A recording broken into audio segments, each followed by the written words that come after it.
So I wanted to take a few extra moments to show you some of the views from this base. So I got rid of the interface and the heads-up display, and we're just going to go take a look at some of the buildings and what the view is like from inside.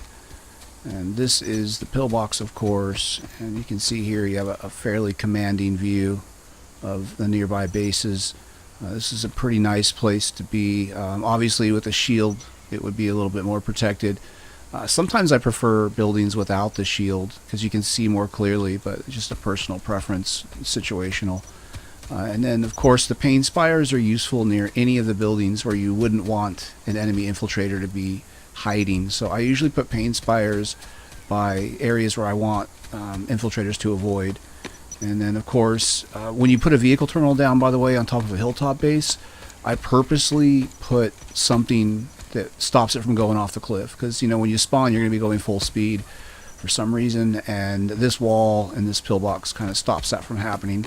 And that's, you know, that's something that I do to keep tanks from flying off the edge of the cliff. And I also want to make sure that there's some room to navigate lightning. You don't have to worry about prowlers because obviously vehicle terminals can't spawn prowlers, but a lightning and an asunder can fit through this little area here. And the escape route or the exit out of this base is through this gate right here. And the tower, let's get a little view of the tower. So up here you can see, you know, we have the shield going, so it has a really nice view of the nearby base. It's a pretty good view of it, and then you can go up through if you're light assault, of course. And sometimes what I'll do is put the routing pad here, the routing spire spawn pad. I'll put it on top of the tower in some cases so people can use the top of the tower to attack enemies. It depends on where the combat is coming from or where the nearest battle is. And then the last thing I'll show you is the bunker, and then I'll give you a quick view of this base at night for those of you that care. And you can see here, here's the view out the bunker windows. So not as good as the other buildings, but you know, it is what it is. One thing that's nice about this bunker is people probably won't be shooting you through those windows as much. Not just because they're shielded, but because it's difficult to hang out on the edge of this bunker. As you can see, it's pretty much a cliff straight down for the most part. And what I've noticed is that light assaults, unless they can get on here consistently, unless it's easy, this hill's high enough that it's a pain for light assaults. So most of the time they give up. If you shoot them a couple times, you get some kills on them, they're not going to come back. And infiltrators can't get up here unless they airdrop in.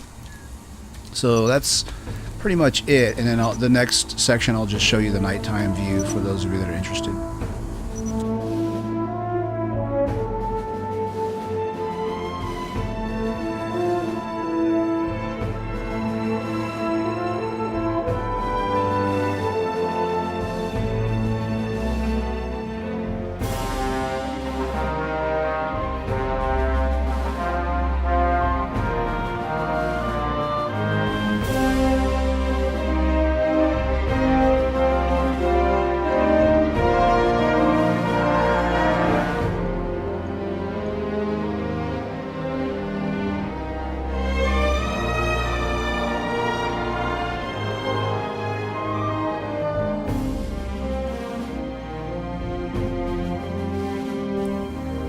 So here we are, it's nighttime, and I have filled the silo, and then I also have the ant filled.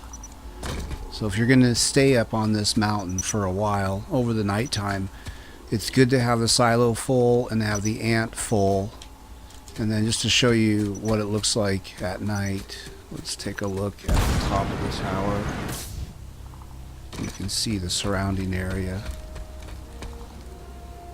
So that's kind of what we got here. There's the warp gate. That's our warp gate. So these bases have pretty much a commanding view of the area.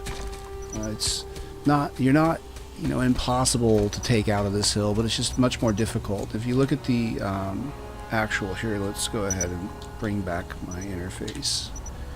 Now let me go ahead and get rid of the crossers. You can see that you have a really commanding view. and it's difficult for armor to hide from this turret. You know, it's not impossible to take these turrets out, it's just really difficult when they have the high ground.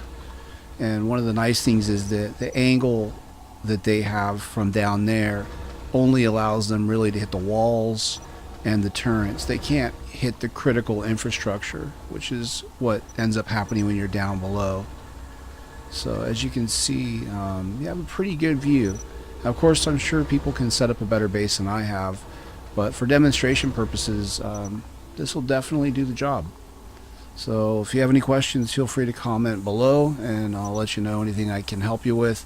Other than that, building on top of these cliff tops in Hassan has given me some new things to try out, because I was pretty sick of building player bases, and this has kind of made it a little bit more fun, especially on Hassan. And putting these further into enemy territory is definitely a challenge. So for some of you that might be fun. Alright, take it easy.